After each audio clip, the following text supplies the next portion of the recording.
এফসির champions league 2 এ preliminary রাউন্ডে east বেঙ্গলের প্রতিপক্ষ কুয়েতের আল আরবি এসসি, আর তারাও চলে আসছে আর দু একদিনের মধ্যেই তারা ভারতে চলে আসছে। 8 তারিখ থেকে শোনা যাচ্ছে তারা প্র্যাকটিসেও নেমে পড়বে।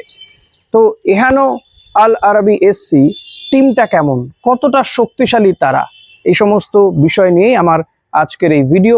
তাই ভিডিওটা অতি অবশ্যই পুরোটা দেখবেন, লাইক কমেন্ট শেয়ার তো করবেনই। আল আরবি এফসি কুয়েতের অন্যতম ঐতিহ্যবাহী এবং সফল ফুটবল ক্লাব।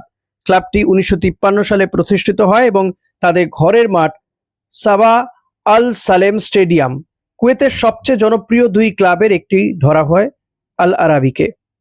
কি ট্রফি জিতেছে? কুয়েত প্রিমিয়ার লিগ 17 বার, এমির কাপ 16 বার, ক্রাউন প্রিন্স কাপ 10 বার, সর্বশেষ 2025-26 মরশুমে জিতেছে ফেডারেশন কাপ একাধিকবার, সুপার কাপ একাধিকবার। দল কতটা শক্তিশালী? কুয়েতের শীর্ষ ক্লাবগুলোর মধ্যে অন্যতম। টেকনিক্যাল ও বল পজিশন ভিত্তিক ফুটবল খেলে।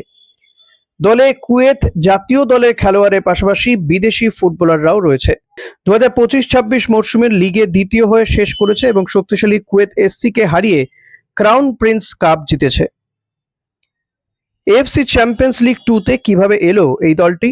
2025-26 কুয়েত প্রিমিয়ার লিগের রানার্স আপ হওয়ার ফলে Al Arabi AFC champions league 2 play অফের টিকিট পায়।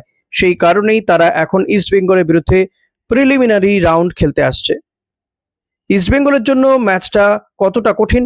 অভিজ্ঞ ও ট্রফি জয়ী ক্লাব, এশিয়ান প্রতিযোগিতায় খেলার অভিজ্ঞতা রয়েছে। তবে কলকাতায় ঘরের সমর্থকদের সামনে খেলবে ইস্ট বেঙ্গল, যা বড় সুবিধে হতে পারে। দলের শক্তি, বল দখলে রেখে আক্রমণ করতে পছন্দ করে, উইং দিয়ে দ্রুত কাউন্টার অ্যাটাক করে, শারীরিকভাবে শক্তিশালী এবং সেট পিসে বিপজ্জনক। দলে একাধিক বিদেশি খেলোয়াড় থাকায় আক্রমণ ভাগ বেশ কার্যকর। দুর্বলতাও আছে, ঘরের বাইরে খেললে আগের মতো অতটা শক্তিশালী নয়। হাই প্রেসিং এর মুখে ভুল করার প্রবণতা দেখা যায়। দ্রুত ট্রানজিশনে মাঝে মাঝে রক্ষণ ফাঁকা হয়ে যায়। ইস্ট বেঙ্গলের জন্য কি করতে হবে? শুরু থেকে হাই প্রেসিং, উইং থেকে তাদের কাউন্টার আটকাতে হবে, সেট পিসে বিশেষ সতর্ক থাকতে হবে। যুব ভারতীয় সমর্থকদের চাপকে কাজে লাগাতে পারলে ইস্ট বেঙ্গলের জয়ের সম্ভাবনা বাড়বে। আল আরবি এসসির সঙ্গে ইস্ট বেঙ্গল খেলবে এই এএফসি চ্যাম্পিয়ন্স লিগ 2 এর প্রিলিমিনারি রাউন্ড। যুব ভারতী ক্রীড়াঙ্গনে এই ম্যাচ হবে 12ই অগস্ট এবং ইতিমধ্যেই কিন্তু সেই টিকিটও ছেড়ে দেওয়া হয়েছে। তবে এই ম্যাচে ইস্ট বেঙ্গল কিন্তু কোনোভাবেই ফেভারিট হিসেবে নামবে না, কারণ আপনাদের জানালামই যে আল আরবি এসসি কতটা শক্তিশালী দল এবং তাদের বিদেশিরা কি মানের। এবং এই জায়গাতে দাঁড়িয়ে ইস্ট বেঙ্গল আদৌ কোনো ফরেন স্ট্রাইকার নিয়ে খেলতে নামতে পারবে কিনা সেটাই এখন যথেষ্ট আশঙ্কার মধ্যে রয়েছে। কারণ এখনো তাদের ফরেন স্ট্রাইকার ইফিয়ং বা অন্য কোনো স্ট্রাইকার কেউই আসেনি। ফলত হয়তো স্বদেশি স্ট্রাইকার নিয়ে খেলতে নামতে হবে ইস্ট বেঙ্গলকে।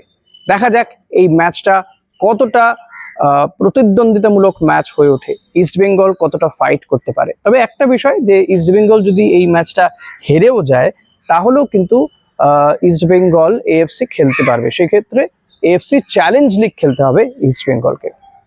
আশা করি ভিডিওটা আপনাদের ভালো লেগেছে। ভিডিওটা ভালো লাগলে লাইক কমেন্ট শেয়ার করতে ভুলবেন না। চ্যানেলে নতুন হলে সাবস্ক্রাইব করবেন। Thank you.